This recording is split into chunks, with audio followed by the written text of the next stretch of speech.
여러분은 혹시 누군가에게만 알려진 그 비밀을 알았다라면 그때 어떠한 생각과 어떠한 태도로 그 삶을 또한 열어가십니까? 비밀을 알게 되면 분명 이전과는 다른 그런 삶을 또 그런 생각들을 하게 될 것이에요. 저는 신앙생활, 우리 믿음 생활도 저는 마찬가지라고 생각합니다.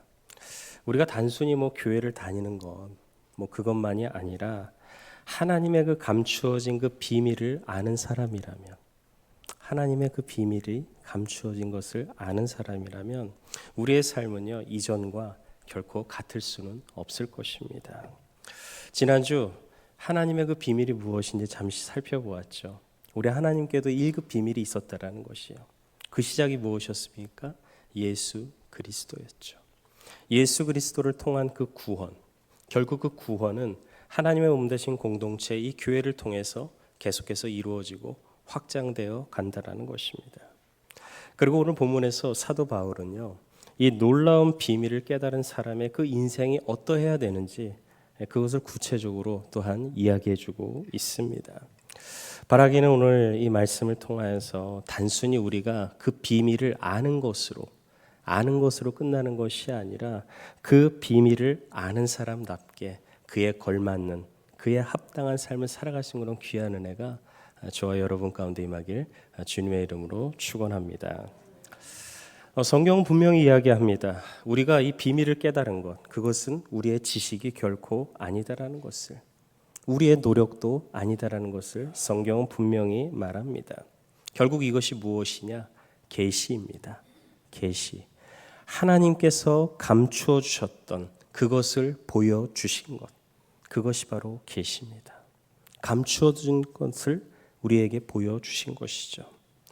여러분, 우리는요, 하나님을 스스로 알 수가 없습니다. 눈으로 보이지 아니하신 그 하나님, 시간과 공간을 초월하신 그 하나님, 그런 하나님을 어떻게 우리가 우리의 지식으로, 어떻게 우리의 이성으로 다 이해할 수 있겠습니까? 그래서 하나님께서는요, 자신을 드러내신 것입니다. 어떻게 드러내셨는가? 자연을 통하여서, 그리고 특별히 말씀을 통하여서, 자연 계시와 함께 그 말씀, 특별 계시를 통하여서 우리 가운데 우리 하나님께서 어떠한 분이신지 드러내신 것이에요. 그런데 중요한 것이 하나 있죠. 드러났다고 해서 모든 사람들이 다 아느냐? 모든 사람들이 다 깨닫느냐? 그것이 아니다라는 것입니다. 모든 사람이 다 깨닫지는 않습니다. 그래서 사도 바울은 이렇게 기도합니다. 에베소서 1장 17절 우리 함께 읽겠습니다. 우리 주 예수 그리스도의 하나님, 영광의 아버지께서 지혜와 계시의 영을 너희에게 주사 하나님을 알게 하시고, 아멘. 지혜와 계시의 영을 우리에게 주셨다라는 것이죠. 여러분, 이 성경 하나님 말씀이 여러분 다 이해가 되십니까? 한 번 다 읽는다고 해서 다 이해가 되시나요? 결코 그렇게 쉬운 책은 아닙니다. 그리고 성경 안에 있는 그 수많은 기적들, 예수님께서 무리를 걸으신 것, 수많은 병든 자를 고쳐주신 것, 그리고 죽으신 지 사흘 만에 부활하신 것, 여러분 이러한 이야기들을 어떻게 믿을 수 있느냐라는 것이에요. 어떻게 이해가 될 수 있습니까? 그런데 그것이 이해가 아니라 믿는 순간이 임하게 되는데, 그때가 언제인가? 바로 성령님께서 우리 가운데 역사하실 때라는 것입니다. 할렐루야. 성령님께서 우리 가운데 역사하실 때 우리는 이해가 아니라 그때부터 믿어지기 시작한 것입니다. 그래서 사도 바울은요, 성령으로 아니하고는 누구든지 예수를 주라고 할 수 없다라고 분명히 그가 이야기합니다. 생각해 보십시오, 여러분. 분명 아담이 죄를 지었어요. 그런데 21세기를 살아가는 내가 왜 죄인이라는 것이에요? 여러분, 왜 우리가 죄인입니까? 예수님을 영접하지 못하는 사람들의 특징 중 하나가 무엇이냐? 내가 왜 죄인이라는 거예요. 나는 이 사회에서, 세상에서 어느 것 하나 부끄러움 없는 선한 사람으로 살아가고 있는데 내가 왜 죄인이라는 거예요. 그리고 또 무엇이 있을까요? 2000년 전에 죽으신 그 예수님이 어떻게 나의 그 죄를 미리 아시고 십자가에 달려 돌아갈 수 있었냐라는 것이죠. 그리고 그 예수님이 죽은 지 사흘 만에 어떻게 다시 살아나고 부활할 수 있느냐 말입니다. 일반 상식을 가진 사람의 입장에서는요, 이해할 수가 없습니다. 이해가 안 되는 말이죠. 그런데 여러분, 우리는 어떻습니까? 우리도 물론 과거에는 이해가 되지 않았던 그 때가 있었어요. 도저히 이해가 되지 않았지만, 그렇게 받아들일 수 없는 그런 말씀이었지만, 성령님께서 우리 가운데 일하심으로 인하여서 어느 순간 그 말도 안 되는 그 모든 것들이 믿어지기 시작했다라는 것입니다. 왜요? 지혜와 계시의 영이신 그 성령님께서 우리 가운데 일하시기에 그 숨겨진 그 복음의 비밀을 우리가 깨닫게 되었기 때문입니다. 그러므로 여러분, 우리의 인생의 최고의 기적은 여러분 무엇이겠습니까? 최고의 기적, 하나님의 자녀가 되고 예수 그리스도를 믿고 있는 그 자체, 바로 이것이 여러분 우리 인생의 최고의 기적인 줄 믿습니다. 오늘 저와 여러분이 이 영광스러운 그 비밀을 깨닫게 된 것은 분명 우리의 지식이 아닙니다. 또한 우리의 노력도 아니죠. 그리고 우리가 모태신앙부터 믿는 가정에서 태어났다? 그래서 우리가 예수 그리스도 믿는 자녀가 되었다? 그것도 아닙니다. 모태신앙에서 태어났지만 주님을 알지 못하고 불신하는 이들도 얼마나 많은지 모릅니다. 그렇다고 우리가 무엇인가 선한 일을 많이 해서 우리의 공로로 의해서 우리가 하나님의 자녀가 되었다? 그것도 아니죠. 지혜와 계시의 영이, 그 지혜와 계시의 영이 우리 가운데 임했기 때문이라는 것입니다. 하나님을 아는 그 영광스러운 복음의 광채가 지금 우리에게 비춰졌기 때문에, 그래서 우리가 주님을 알게 됐고 그 비밀을 알기 시작했다라는 것이에요. 그래서 여러분, 우리가 그것을 믿어지니까 이제 내가 어떤 사람이에요? 내가 의인이 아니라 내가 죄인이구나. 그것이 믿어지는 것이고, 그리고 예수 그리스도가 나의 구주라는 그 사실이 더 믿어지는 것입니다. 이것을 뭐라고 이야기할 수 있겠습니까? 이것이 바로 은혜입니다. 은혜. 받을 자격이 없는데 하나님께서 전적인 그 사랑으로 인하여서 나를 자녀 삼아 주신 것, 이것이 주의 은혜이죠. 그래서 바울은 말합니다. 모든 성도 중에 지극히 작은 자보다 더 작은 나에게 이 은혜를 주신 것은, 모든 사람들보다 더 부족하고 연약한 자기 자신, 사도 바울에게 은혜를 주신 것이다라고 바울이 그렇게 고백하고 있습니다. 바울 너무 겸손하지 않습니까? 어떻게 모든 사람보다도 작은 자라고 이야기할 수 있겠습니까? 그렇다면 이 은혜의 비밀은 무엇이겠습니까? 바로 복음의 비밀이신 그 예수 그리스도를 알게 된 것, 그 예수 그리스도를 깨닫게 된 것, 이것이 바로 복음의 비밀입니다. 이 영광스러운 복음의 비밀을 깨닫게 된 것, 이것이 여러분 은혜라는 것입니다. 그래서 우리는 이렇게 고백할 수 있어야 돼요. 나는 은혜의 사람이다. 할렐루야. 나는 은혜의 사람이라는 것을 우리는 그렇게 고백할 수 있어야 됩니다. 옆에 분들과 이렇게 인사하시겠습니다. 은혜로 사는 사람입니다 라고 인사하시겠습니다. 은혜로 사는 사람입니다. 은혜로 사는 사람입니다. 아멘. 네, 아멘. 그래서 우리는요, 이 비밀을 깨달은 감동 그리고 전율을 가지고 이 땅 가운데 그 삶을 살아갈 수 있어야 한다는 것이에요. 사실 우리 인생에 얼마나 많은 시간이 남아있는지는 모르겠습니다. 저도 그렇고요. 그렇지만 그 시간 속에서 하나님께서 그 가운데 그 비밀을 깨닫게 해주신 그 감격, 그 전율을 가지고 우리가 이 땅 가운데 그 삶을 살아갈 수 있어야 할 것입니다. 그렇다면 여러분, 이 비밀을 아는 사람으로서 그에 합당한 삶은 어떠한 삶이겠습니까? 어떻게 살아가는 것이 그 비밀에 걸맞는 그런 인생이라고 할 수 있겠습니까? 바울은 오늘 그 세 가지를 우리에게 말해주고 있습니다. 첫 번째로는요, 그리스도의 풍성함을 아는 삶입니다. 측량할 수 없는 그 그리스도의 풍성함을 전하기 위해서 하나님께서 우리에게 여러분 이 복음을 깨닫게 해 주신 것입니다. 할렐루야. 우리에게 복음을 깨닫게 해 주신 것이에요. 사도 바울도 자신이 은혜 받은 그 이유를 알았습니다. 측량할 수 없는 그 그리스도의 풍성함을 이방인에게, 이방인은 누굽니까? 예수 그리스도를 모르는 이들에게, 그들에게 말씀을 전하고 그 복음을 전하게 하기 위해서, 그 비밀을 깨닫게 하기 위해서였다라는 것입니다. 그렇다면 예수 그리스도를 모르는 자들에게 전해야 할 그 그리스도의 풍성함은 여러분 무엇이 있겠습니까? 죄인을 구원하기에 충분한 그 그리스도의 복음, 이것이 바로 그리스도의 풍성함입니다. 복음은 여러분 우리 인간의 죄를 사하고도 남을 만큼의 그런 가장 고결하고 우리를 구원하는 데 부족함이 전혀 없는 것, 이것이 바로 복음이다라는 것이죠. 예수님께서 십자가에 흘리신 그 보혈은요, 죄인의 죄를 씻고도 또한 부족함이 없다라는 것입니다. 씻어도 부족함이 없는 것, 그것이 그리스도의 보혈이죠. 여러분, 우리가 얼마나 연약한 존재입니까?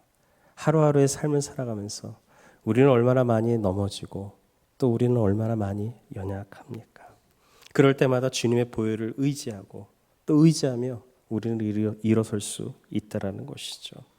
그럴 때마다 우리 주님께서는 죄인을 사하신 그 예수님의 보혈로 우리를 다시금 일으켜 주시고 그분 안에 있는 그 부활의 생명으로서 또한 죽은 자를 다시금 살려 주신다라는 것입니다.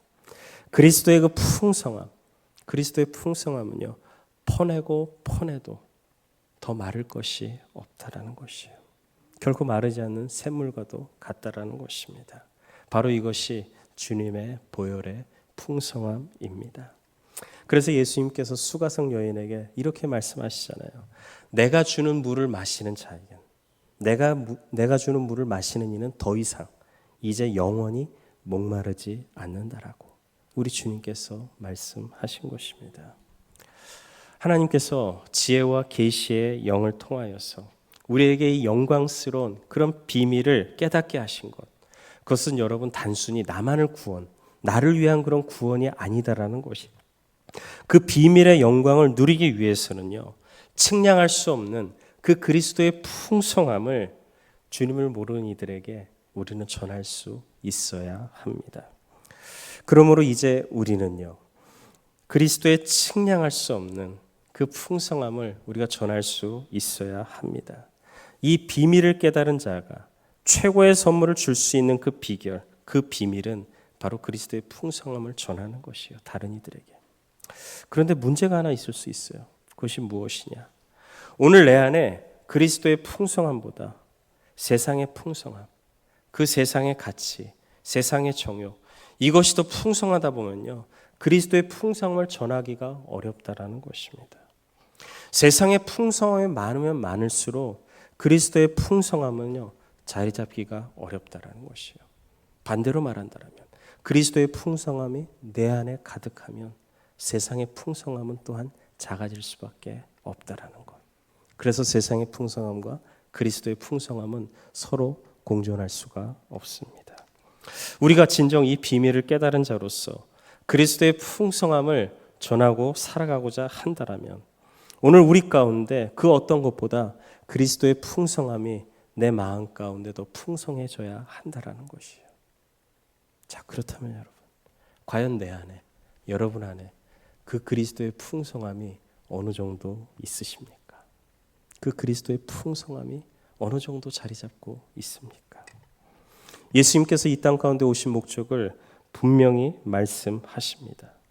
내가 온 것은 생명을 얻게 하고 더 풍성히 얻게 하려 하는 것이라. 생명을 얻는 것뿐만이 아니라 그 가운데 더 풍성함을 얻게 하기 위해서 주님께서 이 땅 가운데 인간의 옷을 입으신 것입니다.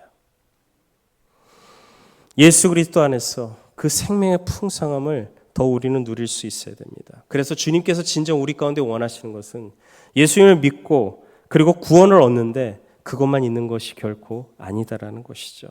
생명을 얻을 뿐만이 아니라 그 생명의 풍성함을 누리며 살아가는 것, 그것입니다.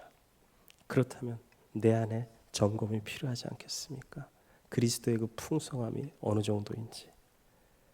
용서의 풍성함은 여러분 어느 정도이십니까? 누군가는 분명 용서했는데 여전히 누군가는 아직도 미워하는 대상이 있지는 않습니까? 생명의 그 풍성함은 또 어느 정도 내 안에 있습니까? 세상이 강조하는 것에 얽매이지 않고 그 진리가 주는 그 풍성한 그 자유를 우리는 우리의 일상 가운데 누리며 살아가고 있습니까? 주님의 그 통치하심, 그 주님의 다스림의 그 풍성함을 우리는 날마다, 우리는 순간순간마다 충분히 경험하며 살아가고 있습니까? 사도행전 3장을 보면요, 베드로와 요한이 물질적으로 가진 것은 없었습니다. 그렇지만 저들에게 한 가지가 있었어요. 그것은 무엇이냐? 그리스도의 풍성함이 있었다라는 것입니다. 그래서 성전 미문에 걸쳐서 안진뱅이, 그 안진뱅이에게 이렇게 이야기합니다. 금과 은은 내게 없거니와 내게 있는 이것을 내게 주노니 나사렛 예수 그리스도의 이름으로 일어나 걸으라. 할렐루야. 분명히 저들에게 세상적인 풍요로움은 없었습니다. 물질의 풍성함은 저들에게 있지는 않았습니다. 그렇지만 뭐가 있었어요?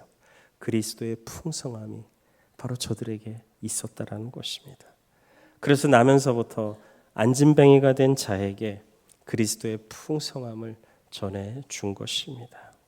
사랑하는 여러분, 이 영광스러운 주님께서 우리 가운데 주신 이 영광스러운 비밀을 지혜와 영으로 깨닫게 하신 그 목적을 바로 우리가 깨달을 수 있어야 돼요. 측량할 수 없는 그 그리스도의 풍성함을 전하게 하기 위함이다라는 것을 여러분, 우리는 그것을 기억하며 그에 합당한 삶을 살아갈 수 있어야 합니다. 두 번째로는요, 비밀을 아는 자는요, 담대함과 확신함으로 하나님께 나아간다라는 것입니다. 담대함과 확신이죠.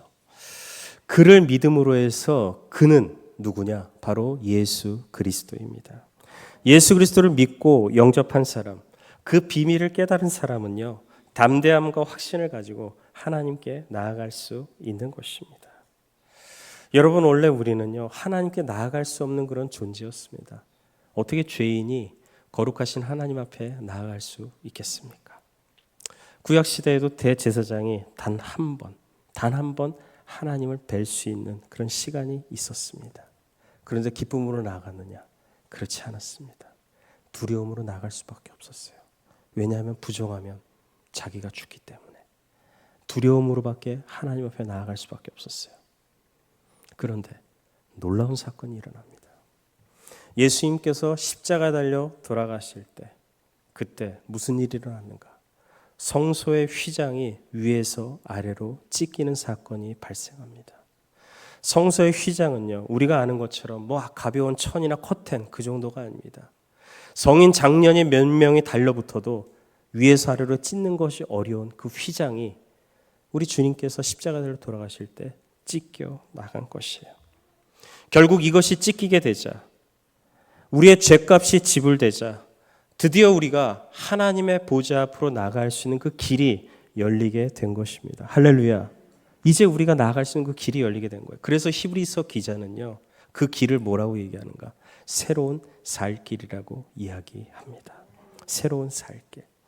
누구든지 예수 그리스도의 그 보혈을 의지하기만 한다라면, 그 복음의 비밀이신 그 복음의 비밀을 아는 사람은 결국 거룩하신 그 하나님의 보좌 앞에 나갈 수 있는 그 길, 그 새로운 살 길이 열렸다라는 것입니다. 오늘도 우리는 여전히 연약하고 넘어지기 쉽지만, 그럼에도 우리가 담대하게 이처럼 주님을 예배할 수 있는 그 까닭은, 그 이유는 여러분 무엇이겠습니까?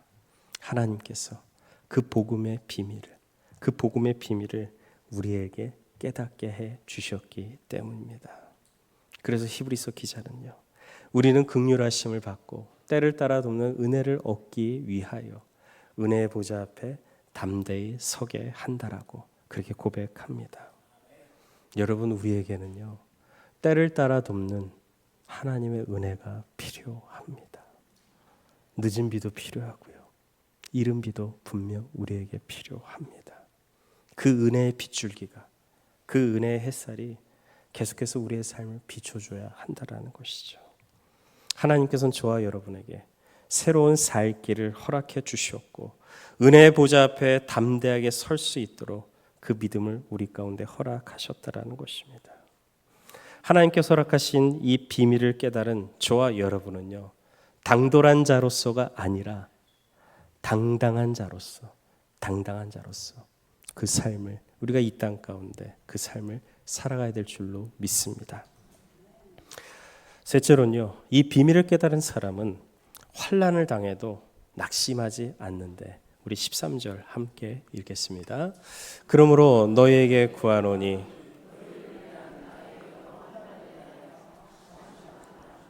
이는 너희의 영광이니라. 아멘.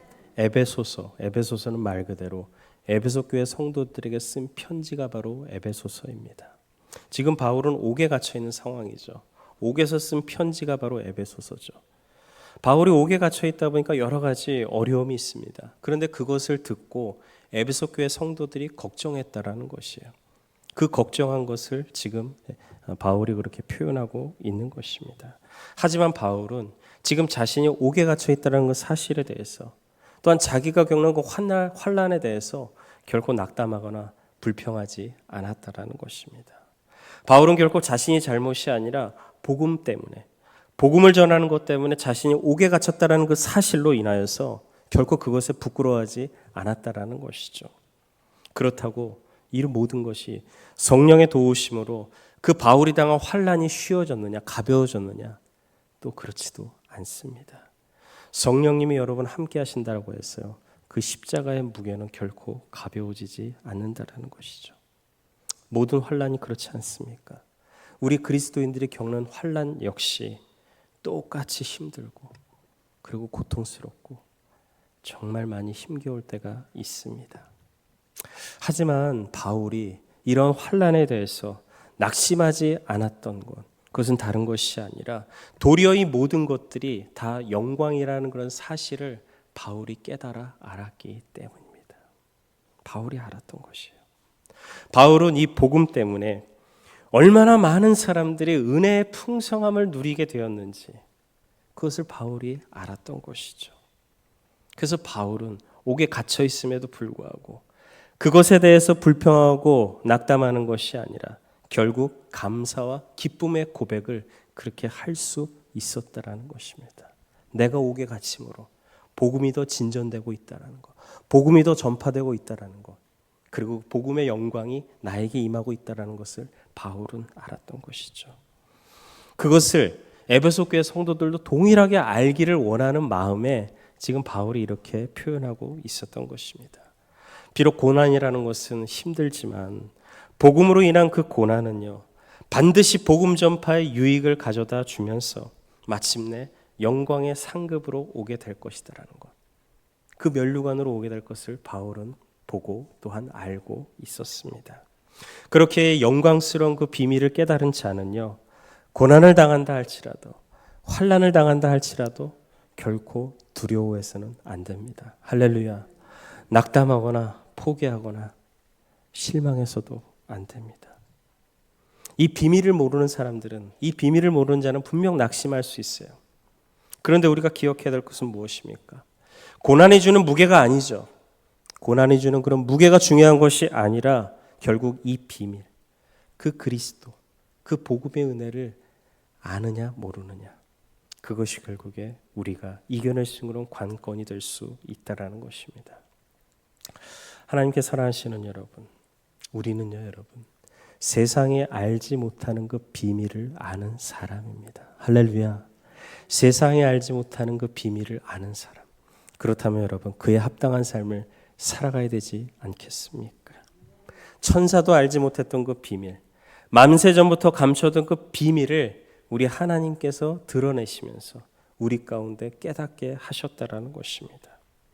그리스도의 풍성함을 더 그렇게 전하는 삶으로서, 또한 담대함으로 확신을 가지고 하나님께 나아갈 수 있는 삶으로서, 인생의 어떠한 고난과 그 힘겨움이 있다 할지라도 결코 낙심하지 않는 삶이야말로 그 비밀에 합당한 자로서의 삶을 살아가는 것입니다. 그런 우리에게, 그런 나에게 할 수 있는 그 질문은 무엇이냐? 나는 진정 그 비밀을 아는 사람답게 그 삶을 살아가고 있는가? 결국 이 질문이 계속해서 우리의 삶을 점검하게 하고 계속해서 그 은혜의 길로 우리를 인도할 수 있으리라 생각합니다. 사랑하는 여러분, 이제는 우리가 그저 교회를 다니고 그저 예배만 참석하는 그런 것이 아니라 우리는 비밀을 맡은 자라는 것입니다. 그 비밀을 맡은 자답게 그에 걸맞는 삶을 살아가야 됩니다. 나만이 아니라 나를 통하여서 쓰러져가는 한 영혼을 살릴 수도 있고요.